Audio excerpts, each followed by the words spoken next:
नमस्कार, इन खबर में आपका स्वागत है।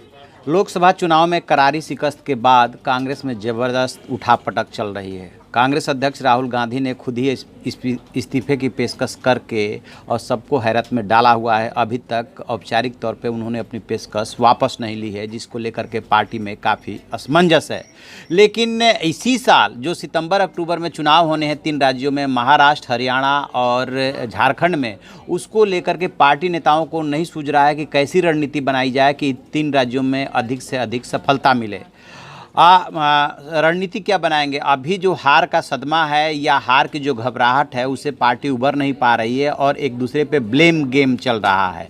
अभी हरियाणा कांग्रेस नेताओं की एक बैठक हुई थी, वहाँ के प्रभारी गुलाम नबी आज़ाद के घर पे। वहाँ पे स्थिति यहाँ तक पहुँच गई कि जो वहाँ के प्रदेश अध्यक्ष है अशोक तंवर, उन्होंने यहाँ तक कह दिया कि यदि उनसे दिक्कत है, उनको ख़त्म करना है, तो उन्हें गोली मार दिया जाए।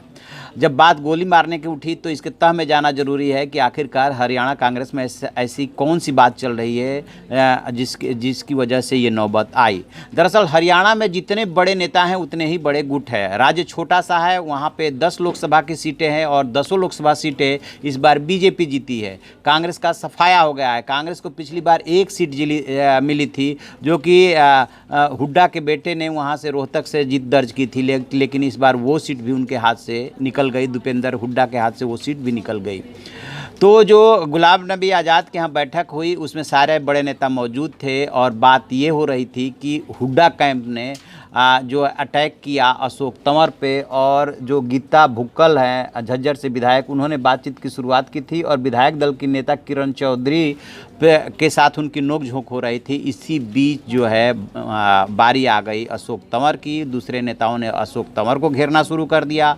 अशोक तंवर को लगा कि जब उन पे वार ज़्यादा होने लगा है, कि सिर्फ उन्हीं को जिम्मेदार ठहराया जा रहा है, हुड्डा कैंप उनको घेर रहा था, तो फिर वो तैश में आ गए और उन्होंने ये कहा कि यदि उनको ख़त्म करने को लिए पार्टी ने ठान लिया है तो उन्हें गोली मार दिया जाए, और ये कह करके वो मीटिंग से उठ गए। उससे पहले ही जब गर्मा गर्मी हो रही थी, तभी जो है गुलाम नबी आज़ाद भी मीटिंग छोड़ करके चले गए थे और अशोक तंवर भी चले गए थे।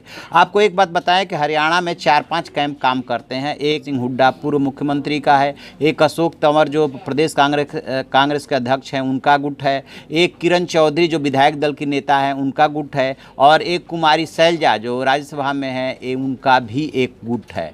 तो इन चारों गुटों में आपस में कसमकस खींचतान चलती रहती है और उसका नतीजा पार्टी भुगतती रहती है। लेकिन अशोक तंवर ने जो कुछ भी कहा और जो किया, उसके बाद से ये सारी की सारी बातें जो है चर्चा का विषय है राजनीतिक गलियारों में। और भी प्रदेशों से उठापटक की खबरें, खींचतान की खबरें, मतभेद की खबरें आ रही हैं, लेकिन जो कुछ भी हरियाणा को लेकर के हुआ उसकी उम्मीद नहीं की जा रही थी कि इतने वरिष्ठ नेताओं के बीच में ऐसी भी बात हो सकती है। अभी आगे आगे देखते हैं और क्या होता है कि 3 राज्यों में जीत की कहाँ से रणनीति बनेगी यदि नेताओं का यही हाल है। और उनके राष्ट्रीय अध्यक्ष ने खुद ही इस्तीफा दे रखा है और जो है कम से कम संगठनात्मक मामलों पे अभी वो मौन व्रत साधे हुए हैं राहुल गांधी। देखते हैं आगे क्या होता है। जो भी आगे होगा हम आपको अपडेट कराते रहेंगे। आप देखते रहिए हमारा डिजिटल चैनल इन खबर।